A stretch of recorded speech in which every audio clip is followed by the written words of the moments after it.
Hello and welcome to Chicago Reacts. My name is Lauren, and today we are going to be reacting to Doom Eternal Review Alpha Male Gaming Amogus Edition.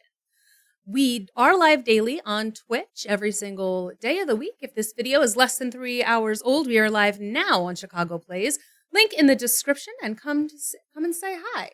Make sure you like and subscribe this and other videos. And without further ado, let us watch Doom Eternal Review. I don't know much about Doom at all, so let's see where this goes.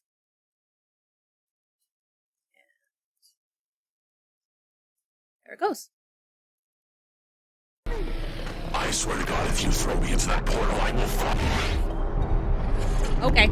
You were never one of us. You were nothing but an imposter. A false crewmate. Of course they did the Among Us. Okay. Max0r. Doom Eternal is a game with so much testosterone dripping from its orifices that it caused me to create a son via mitosis. In this adventure, you play as John Doom, a man stricken with irrationally severe autism who does not consider or think through his actions and effects on other people. And in his quest to save mankind, kills God, and Satan God, who is also himself. If this in-depth and engaging hardcore male gameplay sounds appealing, then I've got the game for you. This game is of course the sequel to the critically acclaimed Doom 2016 with a few key differences. Alright then, buddy. I'm going Portal robots? What's going on with that? Which meaningfully extends and builds off of the gameplay and challenges that we love, then extends them some more off of a fucking cliff, until the product that emerges out the other side resembles crack concentrate. If you're watching this, I'm assuming you've probably played the game, since I don't actually want to help people buy things. I'm here to entertain people, and if you're clamoring for entertainment and haven't purchased this game yet, do yourself a favor. There's enough male hormones here to transition someone, and I can guarantee you results, my fellow Sigma males. So whether you're a psychopath like me or new to modern Doom games, come with me on this amazing journey through Twitch gameplay, beautiful environments, nonsensically fucked up lore, and remixed Mongolian throat singing. For money is temporary, but Doom is eternal. Oh, apparently it is. I would say that Doom Eternal's gameplay is quite unique, and not for the reasons that you would think. Everything in Doom Eternal is funneled directly into a single, robust, multifaceted, multinational, and unilaterally combat system, from which the entire game is built around. But Max0r, I hear you thinking, that's every game ever. Yes. Every good game ever. If I, for instance, became 12 and booted up GTA 5, I would be able to do at least a dozen unfun activities. Doom's design is focused harder than the average Persona fan on his local playground, and that is special. You will play the game in the way that is fun. I feel like I don't know enough about anime to know any of these references that he's throwing out. I'm not sure if that would make this a little bit more informative for me, but I'm like, I don't understand. I don't know who any of these people are when they show up. Or you will lose. So as good as 2016 was, a Polygon journalist could beat the first half, and that's unacceptable, because yes, it is actually unfun to play games after having a lobotomy. In other games, I get to choose between things like stealth, vehicles, just rip or on Polygon, combat. Yet Doom Eternal asks the question, why not force you to use every mechanic all the time without stopping? In a world where AAA studios try to pander to everyone, it's refreshing to have a game that sets out to do one thing the best, and actually I do like the little digs at other gaming companies and such. I do find that very funny and petty, even if I don't fully understand all of the context behind them, being not really a gamer myself, but I do appreciate the little subtle things there. Have developers who give a shit about linear design and gameplay. And the main component of that gameplay is the arsenal, because John Doom uses every weapon throughout the game. The first shotgun is used in the last level, and the last level is used by the first shotgun. When you get an upgrade, it isn't a replacement, it's a genuine addition to your arsenal. Every one of them has specific uses, and yet these don't interfere at all. They enhance. How do I kill an enemy? Well, shoot his hands off, fire a rocket, fire a ballista, fire flame, freeze freeze him. Fire on his freeze and froze shotgun. Brain aneurysm. Just as important as how you kill is how you heal and how you restore. Fortunately, the aggression of this game rivals my dog in a kindergarten. Like real life, the only way to get ahead of the competition is to kill them. How do I heal when low? Kill them. How do I get ammo back? Kill them with a chainsaw. In addition, most weapons in the game have 2 mods which completely change their behavior. Such stunning examples would be the microwave beam, the automatic shotgun, and the fucking destroyer blade. God, that shit's cool. But on top of 8 weapons, awesome. 12 mods, and a defining mental state, we keep going. More than any one weapon, you'll be using your suit abilities, and they all have individual buttons. This is in addition to the 8 that you use for weapons. These would be things like zoom for fast, grenade for death, Swedish grenade for life, punch for no reason, and a flamethrower for armor. I play Invoker in Dota 2, and this shit makes me play my keyboard like it's a fucking Moonlight Sonata. I thoroughly recommend playing PC and never using the weapon wheel for maximal Ritalin output. And if you can't switch weapons fast or play on easy mode, that's fine, man. We're all busy. How about I give you 2 more buttons? You thought I was done. There's 2 ways to kill a demon in Doom Eternal. The fun way or the funny way. And to maximize the funniness level, we have the Crucible, which is a direct, instantaneous kill on every enemy. Giant area boss, dead. Previous area boss, dead. The final boss, fuck 'em. Now I hear you thinking, Josh, that sounds pretty strong. Oh boy, buckle your ass. Because the second super weapon on my extensive list of 2 things is the BFG, which canonically stands for Big Fucking Gun. Also canonically, it fires a hole directly into the core of Mars. You can't just shoot a hole into the surface of Mars. I just did. Now, I could kill an enemy the long way, or I could kill him and his dog faster than the ATF at Waco. It clears out everything you can see instantly. I am so thankful the game limits how many times you can do this. Now, I understand that at first this may seem complicated, but that just isn't true because the entire game is effectively a tutorial for hard mode. And because you're always learning as you play, it never feels stale. Doom even lets you choose what stats and runes to upgrade. I spec'd entirely into mobility and ammo, making my character a flimsy, crack-addled spider monkey. As a side note, we should release dozens or possibly hundreds of macaques into New York City. They can survive there. Why does Thailand get to keep all of the good monkeys? So what more is there to learn about Doom Eternal? Well, have you ever given thought to the various unwashed baboons that I'm fighting? The answer. So I am wondering if he's about to get into some of the lore here, because he talked about there being a lot of lore, but so far I've mostly just seen scenes of mass gratuitous violence, which, you know, if that's what you're looking for in a game, excellent. It does look like it would be a good way to blow off some steam. I'm just wondering what the actual lore could possibly be. It doesn't look like there's any time to sit and just talk to somebody. Answer may shock you. Those are the... As you may have guessed, there are at least 3, perhaps 4 demons in the game, which is a lot for someone who is a small, blonde anime lolly such as myself. But it's the variety of the demons that make the game interesting. Demons can fly, they can roll around like hedgehogs, contract obesity, and be bastards. Who is Sandy Loam? Who is Tsushima? Amy Rose? I didn't know she could stand. The point of the entire game, therefore, is to balance targets, switch weapons, and scream internally as you repeatedly fail to be cool. Just like high school. What I'm getting at is every demon has completely different behavior and goals from one another. The Doom Hunter rolls around in a comically small tank. The zombies, like us, exist to die. And the Marauder produces controversy. He does a lot of damage, blocks your attacks, fights you at wild speeds, and can only be attacked after blatantly signaling so. I personally have no issue with him, as I find the challenge fun and engaging. And if you don't, and if you I'm not know saying you're wrong. I'm saying you're bad. I'm not getting into the details for each one, since that's not funny, but don't worry, there are 27 of them without DLC. And if you're wondering why I'm fighting the entire cast of Dante's Inferno, you're actually the minority. This game tries at every moment to make exposition collectible. Why is there just a fucking big spear in the planet, and why is heaven comprised entirely of moth people? You cannot stop the procession.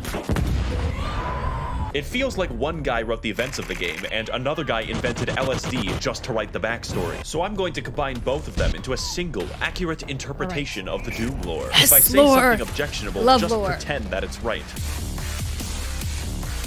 He is about to go into it. Knew it.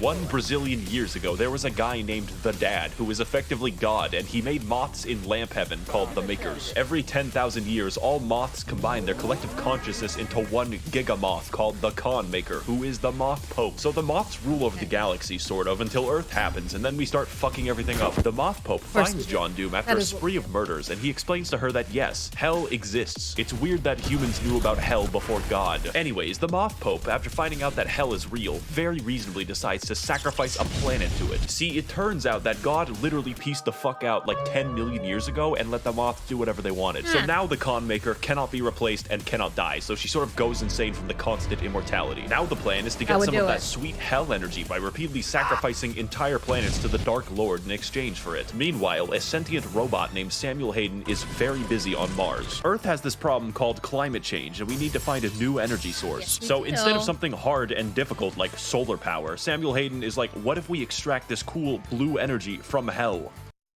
Also, it's on Mars. Okay. Earth. Wait. The entrance to Mars is... The entrance to hell is on Mars?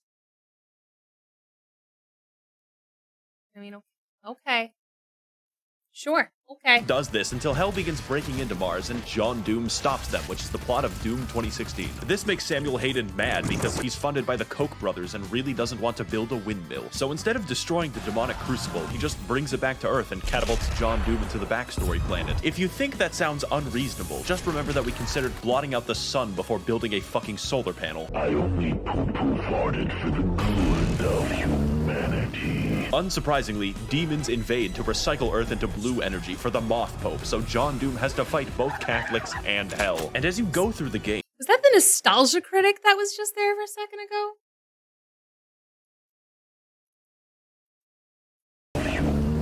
See, I want to see. Unsurprisingly, demons invade to recycle Earth into blue energy for the Moth Pope, so John Doom has to fight both Catholics and hell. It was the and as you nostalgia go critic. through the game, Okay. you might notice that it just brings up random shit at will. Like, oh sorry, the Soul Factory is being held there by two gigantic titans, and it's like, okay, I guess Attack on Titan is real now. Doomslayer, you'll need this knife to kill my son. Oh shit, what'd he do? He's the giant uncontrollable demon titan. The plot of the main game, to understate it, is psychotic, and acts as an increasing checklist of galactically convoluted tasks. Just in this one game, John Doom finds an ancient city like 3 times, goes to the North Pole to kill Santa, fights Croatia, does a little trolling, does a little cockfighting, invades heaven, and permanently kills God, but we'll get back to that. Doom 2016 took place on Mars, but this game has you slung around the universe on a fucking bungee cord, so I understand completely when people say they don't play Doom Eternal for the plot. They're just wrong. I play Doom Eternal for the plot, and that might sound strange to you, but Eternal's plot is pure insanity, and it does everything that it needs to. We are that was a painfully cool aware monster, that the plot though. exists as a contrivance because the environmental designer went fucking ballistic. I just don't I know care. those. I I know played Ace every Attorney. single level, gleefully wondering,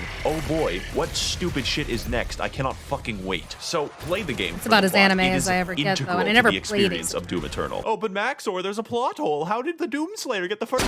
Everything I've said so far, except some of it, applies in full partially to the base game. But there's $40 redos of DLC where the gameplay is faster, the challenge harder, and the plot, somehow, even fucking worse in all the right departments. Of course it is. 2016 was a wash. Eternal is Usain Bolt, and the Ancient Gods is fucking Venezuelan inflation. You thought it was over when John Doom beat the demons and destroyed all of heaven, but you were wrong. That's just the beginning. And with both parts of the DLC now fully out, my recommendation cannot be understated. Let's get into why, and more importantly, what.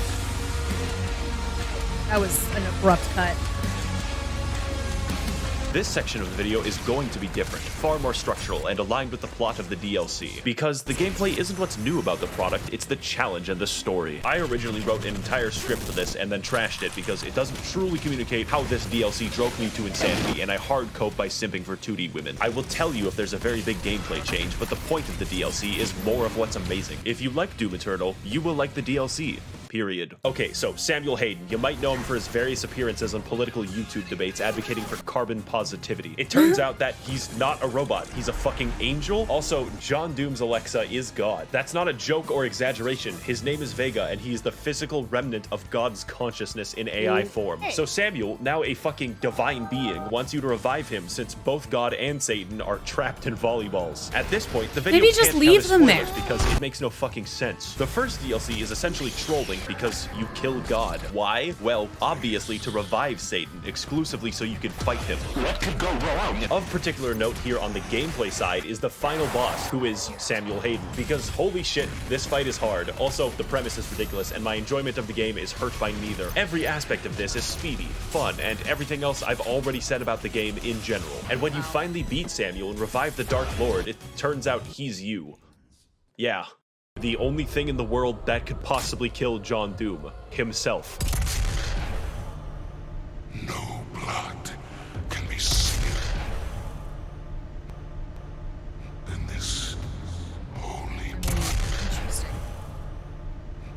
So now the not you decides to go to hell where we all belong, and the second DLC is just chasing him. This is, of course, where the testosterone moves into critical levels. How does one get to the capital city of hell? Well, that's a great question. First of all, go to the planet of Argentinur, light the bat signal, learn how to train your dragon, okay? Go into the giant spear that pierces the entire planet for some reason. Hell was Get in the Mars key to the Gate of Divum. Now go back to Earth, traverse The Last of Us 2, and find the Gate of Divum. But before I get to the final showdown with Crash Bandicoot Twin Sanity, there's some cool gameplay I want to talk about. You have a fucking hammer in this DLC, primarily used to defy the laws of gravity, but secondarily gives you everything in the game. Health? No problem. Ammo? Absolutely. My deepest, darkest urges? Yes. As I used this, I became more obsessed with hammers than Bob the fucking Builder. And there's plenty of demons to use it on, since the DLC adds a shitload of reskins. For instance, the Spirit is a congealed amphetamine mass that makes every infested target 3 times faster. Microsoft Pinball, who is fun to fight, I promise. And the Blood Makers. They are my original OC. Do not steal it. So now that we've reached Cleveland, it's time for the DLC to gain style. This is the culmination of all of our work. The final battle against Satan himself. And holy shit, you can feel it. When the Sentinel army shows up and everyone's ready to kick ass, you just can't help but feel like your dick is being tickled. Cleveland lives up to the hype too, for once, because it's a non-stop battle of epic proportions right up until the final boss. Why all the This is a hate about universe which Cleveland? implicitly acknowledges your godlike power by making the only credible threat to you your identical twin with red eyes in a Gundam. That is called fucking gameplay. And it's a beautiful send-off right up until the man himself, who awkwardly waddles around the arena like a penguin, but that's fine, the fight is still cool. Wow, you know, it's so sad that Steve Jobs died of Ligma. Who the hell is Steve Jobs? Ligma balls. Got him! Now, before we defenestrate, there's a few details I want to talk about that truly complete this game, make it a real 10 out of good. Firstly, I would classify the music of this game as metal without guitars, and I fucking dig it so much. How do you make metal without a guitar? Well, you sample Mongolian throat singing and your lawnmower. It just sounds so good. Normally, music isn't very important, but it's so good that it becomes important. And the role it plays in setting your mood is vital. Also, the main composer, Mick Gordon, like me, watches virtual YouTubers every waking second of his day. Great minds think alike. In fact, most of the music in this video is just Doom Eternal soundtrack. Guess you'll have to rewatch it over and over again to really listen.